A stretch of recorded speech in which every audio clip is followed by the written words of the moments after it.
Jack एक बिगड़ैल आदमी था जो लंबे समय से खूबसूरत नैन्सी के पीछे पड़ा था। उसे पहली नजर में ही उससे प्यार हो गया था और अब वह किसी भी तरह उसके करीब आना चाहता था। एक दिन जैक ने जानबूझकर लिफ्ट में खराबी का नाटक किया ताकि वह नैन्सी के साथ अकेले समय बिता सके। लिफ्ट रुक गई और दोनों फंस गए। नैन्सी घबरा गई जबकि जैक अपने असली इरादे छिपाने की नाकाम कोशिश कर रहा था। नैन्सी ने जैक के चेहरे की तरफ देखा जो एक सज्जन व्यक्ति लग रहा था, लेकिन उसके शब्दों और व्यवहार से पता चल रहा था कि वह कुछ और ही सोच रहा था। नैन्सी की आंखों में डर देखकर जैक को थोड़ी राहत मिली। उसने अपना रुख नरम किया और लिफ्ट की चाबी निकालकर लिफ्ट को फिर से चालू करने की कोशिश की। जैसे ही लिफ्ट की लाइट फिर से जली, नैन्सी को थोड़ी राहत मिली, लेकिन उसने सख्त लहजे में कहा, जैसे ही मैं बाहर निकलूंगा मैं पुलिस को बुलाऊंगा और तुम्हें जेल भेज दूंगा।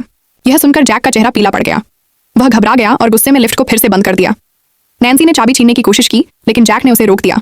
दोनों में झगड़ा शुरू हो गया और चाबी गलती से गिरकर टूट गई। अब वे दोनों फंस गए थे। नैन्सी गुस्से में आ गई और जैक को पीटने लगी।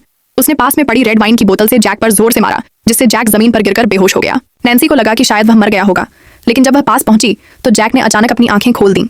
नैन्सी समझ गई कि वह उसे मारकर उससे छुटकारा नहीं पा सकती, इसलिए उसने सुलह करने का प्रस्ताव रखा और कहा कि वे दोनों मिलकर कोई रास्ता निकाल लेंगे। पहले तो जैक हिचकिचाया, लेकिन आखिरकार मान गया। उसने लिफ्ट की छत पर चढ़ने की कोशिश की और बाहर निकलने का रास्ता ढूंढने के लिए ऊपर गया। उसने एक थर्मस से लिफ्ट की खिड़की तोड़ दी, जिससे बाहर की रोशनी अंदर आ रही थी। नैन्सी खुश थी कि शायद अब वे आजाद हो जाएंगे, लेकिन जैक को उस पर भरोसा नहीं था और वह खुद बाहर निकलने लगा। नैन्सी को डर था कि कहीं वह उसे अकेला न छोड़ दे, लेकिन शायद किस्मत ने उसे बचाने का कोई और तरीका सोच रखा था।